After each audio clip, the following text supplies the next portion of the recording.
Ticket বিক্রির একটা কথা বলা হয়েছে।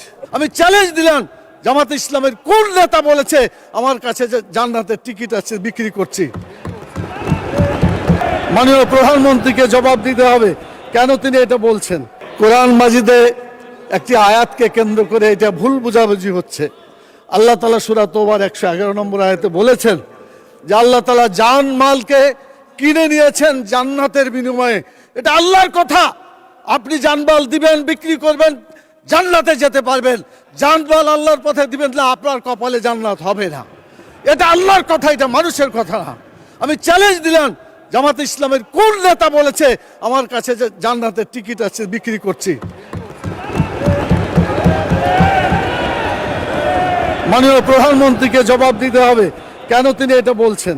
আমাদের ফখরুল ইসলাম সাহেব বলেছিলেন আমরা শরীয়তের আইন বিশ্বাস করি না, পরে অবশ্য আত্মসমর্পণ করে নির্বাচনের আগে বলেছেন শরীয়তের বিরুদ্ধে আমরা কোনো আইন আমরা পাশ করব না। তো ধন্যবাদ ওনাকে অন্তত তওবা করে ফিরে এসেছেন।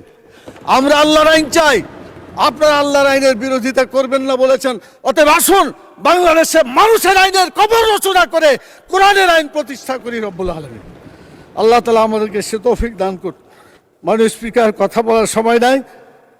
আমার নির্বাচনী আসনের কথা সকলের জন্য যে কথা, আমার নির্বাচনী এলাকা গোদাগাড়ি থানার একই কথা। মাননীয় স্পিকার, আমি কথা শেষ করতে চাই এভাবে যে আমাদের দেশে বড় বড় আলেম আছে, তাদের ব্যাপারে এআইকে কেন্দ্র করে ওষুধ বিক্রি করার একটা অ্যাডভার্টাইজ দেখা যায়। তো এআই যে এইভাবে বড় বড় ওলামায়ে কেরাম আহমদুল্লাহ সাহেব, আজহারি সাহেব, জাকের নায়েক ইত্যাদি তাদের বিরুদ্ধে যেটা মানে এই সেক্স অ্যাডভার্টাইজ করার ব্যাপারে ওষুধপত্র বিক্রি করছে, এটার বিচার হওয়া উচিত। এগুলো দেশ থেকে বিতাড়িত করা উচিত যে কেন তারা একজন আলেমের এভাবে মানে তারা অপপ্রচার করছে। মাননীয় স্পিকার, সবশেষে বলতে চাই এই জাতীয় সংসদে আল্লাহ তাআলা আমাদেরকে